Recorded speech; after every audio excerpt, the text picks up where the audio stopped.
نمبر 177 أعوذ بالله من الشيطان الرجيم بسم الله الرحمن الرحيم ليس البر أن تولوا وجوهكم قبل المشرق والمغرب ولكن البر من آمن بالله واليوم الآخر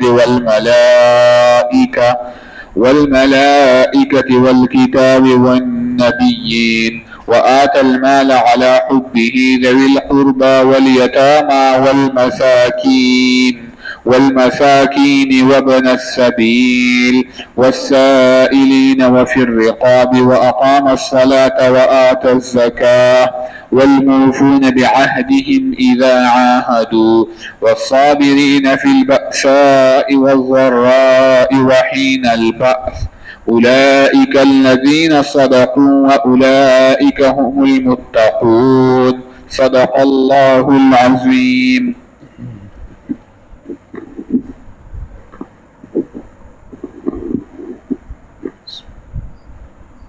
الحمد لله وحده والصلاة والسلام على من لا نبي بعد أما بعد قال الله تعالى في محكم كتابه أعوذ بالله من الشيطان الرجيم بسم الله الرحمن الرحيم ليس البر أن تولوا وجوهكم قبل المشرق والمغرب إلى آخر الآية.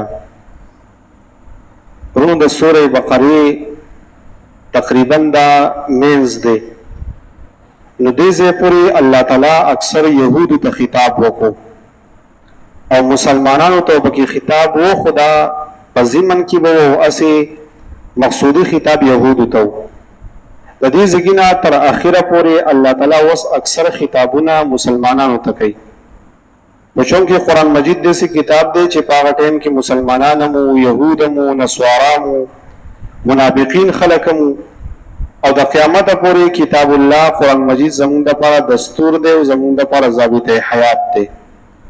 دیو جنا الله تعالی با مسلمانانو ته خطاب کوي خو بدی کې به يهودو تم خبري راځي چې تاسو دا خبره غلطه ده په دې باندې ځان پوهه کوي نو اکثر به خطاب مسلمانانو ته او اصل کې په دین اسلام کې درې خبرې ډېرې لازمي دي. یو عقیده ډېره زیاته لازمي ده چې انسان ته دا پته ولګي چې یاره زما د الله تعالی په باره کې څه عقیده ده، د رسول په باره کې به زما څه عقیده وي، د کتاب په باره کې به زما څه عقیده وي، د آخرت، د قبر، د برزخ، د فرصراط دې ته عقیده ویل کېږي. یو مسلمان له پکار ده چې د عقیده برابري. نو دې آیت کې الله تعالی عقیده ذکر کړی ده. دویم په دین اسلام کې لازمي شی چې دغه اعمال دي چې انسان مسلمان به عمل څنګه کوي، منځ به څنګه کوي، زکات به څنګه ورکوي، روزه، جهاد. نو په دې آیات کې به یو سو عبادت ذکر دي او وروسته بیا جهاد امر روان دي. دغه شان د جهاد لپاره به انسان بیا مال لګوي نو د مال خبره به الله تعالی ذکر کړی ده.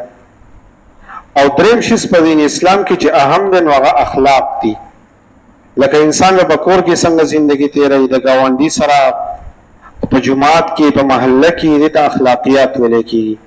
نو دې آیت کې الله تعالی اخلاقیات هم ذکر کړی او دا د سي آیت ته چې بدی کې تقریبا لس احکامات الله تعالی ذکر کړی دي او ټول دین پکې خلاصتاً الله تعالی ذکر کړی دی.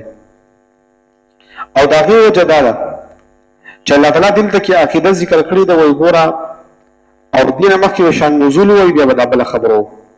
اصل کې دې آیت شان نزول دا چې کله مسلمانانو د قبله طرف ته بیت الله شریف ته مونږ کوو او بیا بیت المقدس طرف ته مونږ وکړو، واپس بیا مسلمانانو چې دن واپس بیت الله شریف ته مخ کو، نو دی يهود یو لوی واویله جوړه کړه او دا خبره کوله چې یاره اصل کې چې څوک دې زمون قبله ته مونږ کوي نو دا په حق دی او بل خبره به نه کوله، صرف د قبله دا خبره به کوله. نو الله تعالی دلته کې د اصلاح کوي چې هو ليس البر ان تولوا وجوهكم قبل المشرق والمغرب. دا ټول کامل نیکی واځي بدی کې نه ده چې تا قبله مشرق ته مخ کا او یا د مغرب ته مخ کا.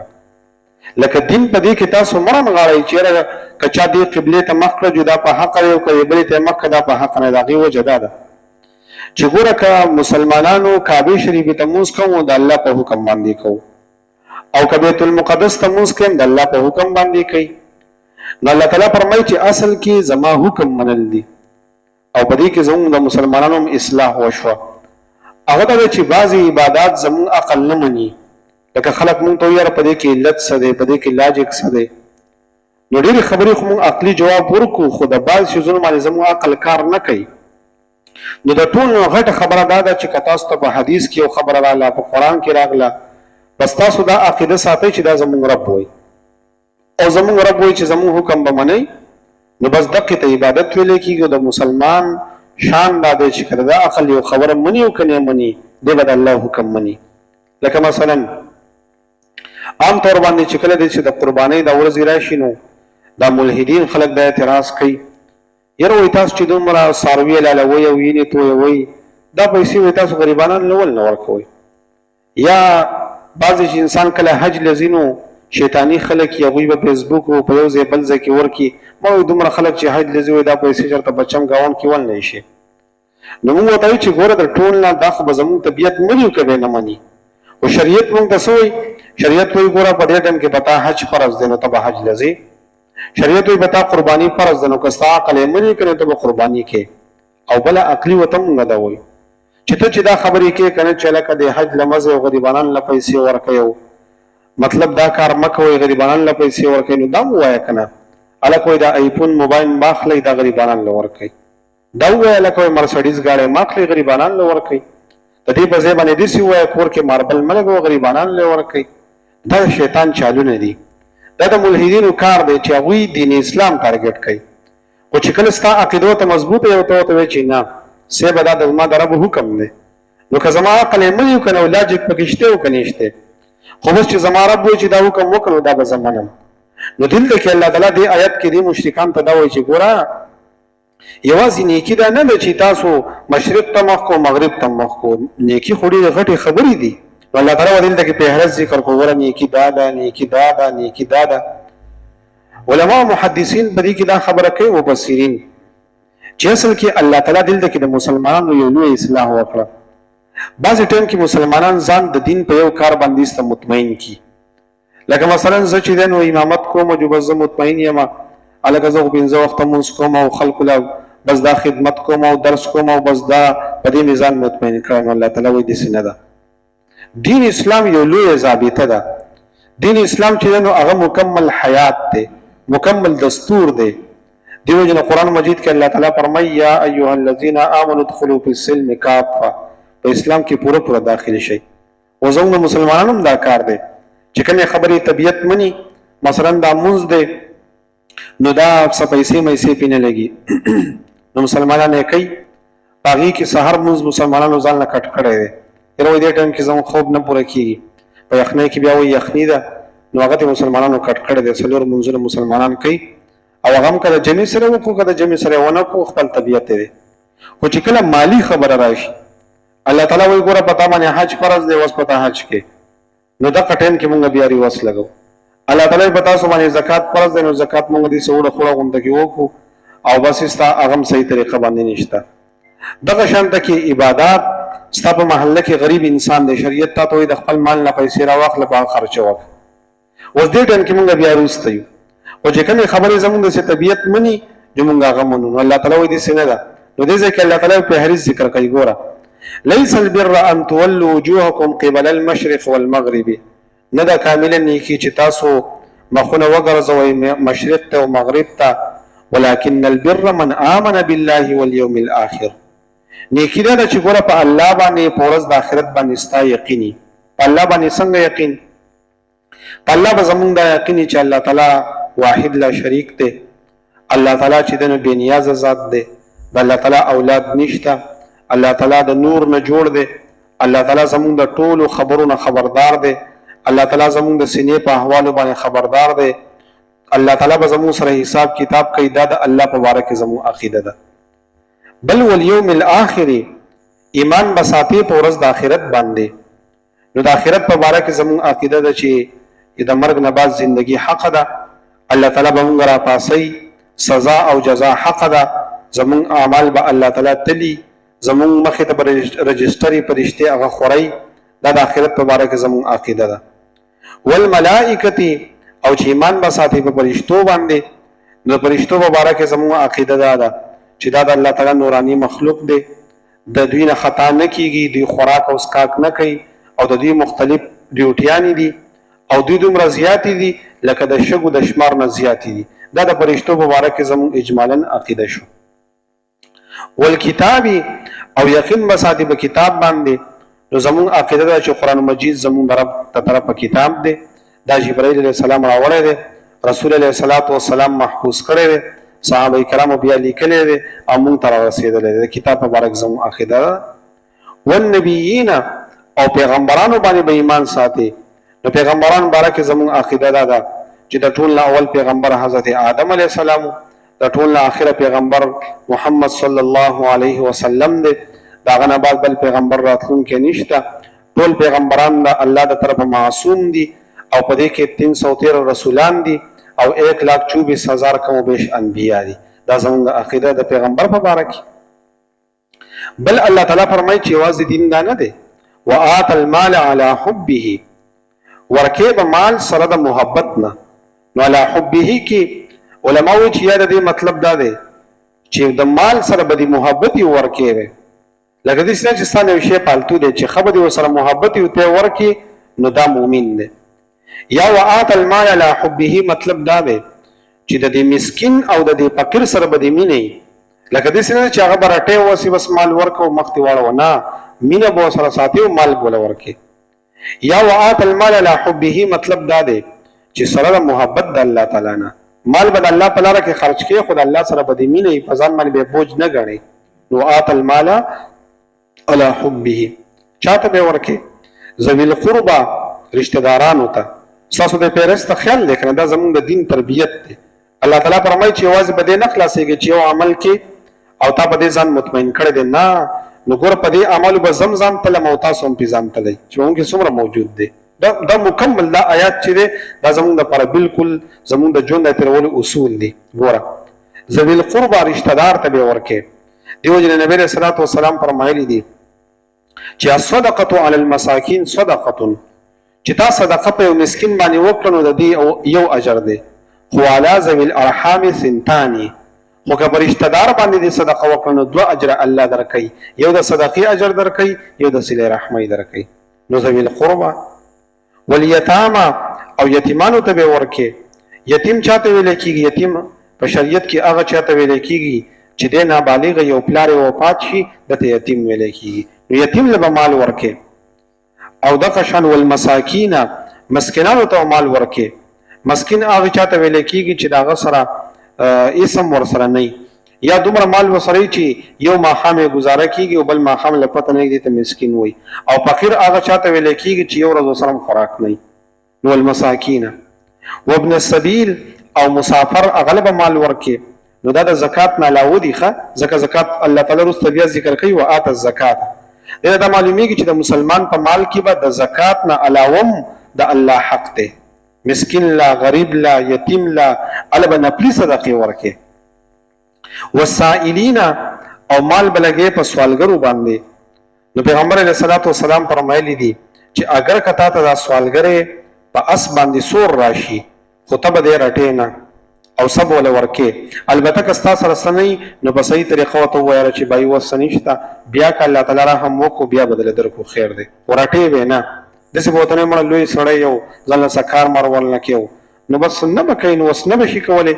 او یا به دا دی چې ته ورته څه نصیحتونه کوې 10 روپۍ ولې ورکړې په دې باندې چې دا نو پلانکې شی پې ونه کړو پلانکې ونه کړو دا به وکړو حج له پې لاړ شي. نو هغوی به 10 روپۍ به څه حج له لاړ شم، خو بس دا دغه شان د کې یو نشه یي وایي چا ورته وایي چې 10 روپۍ ولې ورکړې په دې باندې نشه مه کوه او په دې باندې ښه کارونه کوه او ډوډۍ به پې وخورې. هغه ورته یاره داسې چل دی که نه ډوډۍ واده الله کړې ده، ټیک ټاک پې نشه کومه او که ډوډۍ واده الله کړې ده بس دا کیسې راته مه کوه، که په دغې نیت یې راکړې نو مې راکوه.